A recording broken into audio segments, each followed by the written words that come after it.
bisnis kuliner ini harus pakai penglaris. Salah satu outlet saya itu katanya dilempar tanah kuburan. Setelah dilempar itu, omsetnya turun terus.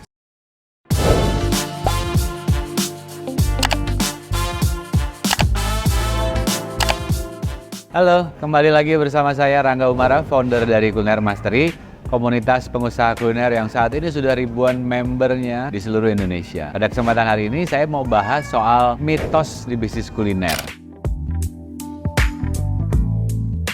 Ya, ada beberapa mitos, tapi yang paling sering saya dengar di bisnis kuliner ini harus pakai penglaris. Saya tuh punya karyawan yang banyak fried chicken yang terkenal gitu ya, atau burger yang terkenal. Saya tanya sama mereka gitu ya, kalau di KFC atau di McD itu ada ritual-ritual khusus nggak? Misalnya naburin apa, bakar-bakar apa gitu ya, atau nyiram-nyiram apa supaya tempatnya jadi laris. Kata mereka nggak ada yang gitu-gitu. Nah berarti kan secara logika di KFC atau di McD udah laris tanpa harus pakai penglaris. Jangan sampai hal-hal seperti itu menjadi excuse kita untuk tidak melakukan improvement di bisnis kita gitu ya. Jadi kita malah sibuk cari penglaris kemana-mana. Tapi hal-hal yang substansial di bisnis kuliner kita nggak diperbaiki. Misalnya apa? Misalnya gini ya, saya pernah punya pengalaman ada salah satu outlet saya itu katanya dilempar tanah kuburan. Dilempar tanah kuburan, ada kain, ada tanahnya gitu ya. Nah, terus udah gitu setelah dilempar itu omsetnya turun terus.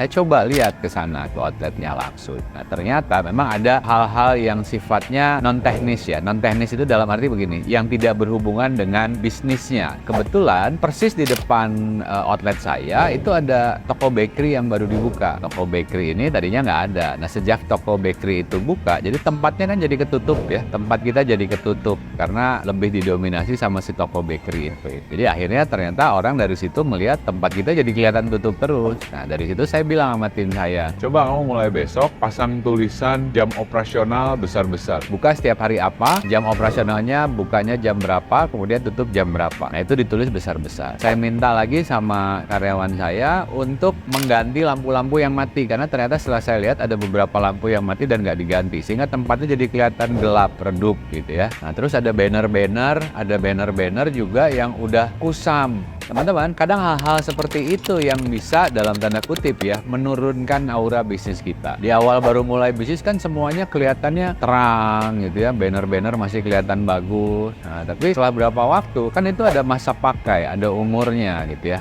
Nah, itu lupa kita perhatikan sehingga akhirnya tempat kita jadi kelihatan redup. Nah, setelah itu dilakukan, setelah langkah-langkah tadi dilakukan, akhirnya omsetnya naik lagi. Jadi jangan sampai hal-hal seperti penglaris dan lain-lain membuat kita tidak melakukan evaluasi ya, kira-kira apa sih yang harus saya improve di tempat saya. Nah ini menurut saya perlu kita perhatikan sama-sama. Jadi jangan sampai penglaris ini membuat bisnis kita malah nggak laris-laris gitu ya. Dilakukan improvement. Jadi kalau orang nanya penglaris saya apa sih gitu ya, penglaris saya tuh lampu ya, lampu aja yang terang, kalau perlu lebih terang dibanding resto-resto yang ada di sebelah gitu ya, sehingga tempat kita lebih terlihat. Itu mungkin salah satu tips ya mengenai mitos, dan masih banyak mitos-mitos yang lain. Nanti kita akan ketemu di pembahasan berikutnya. Terima kasih teman-teman, sekian pembicaraan kali ini. Sampai jumpa di pembahasan berikutnya bersama Kuliner Mastery, kuliner Indonesia mendunia.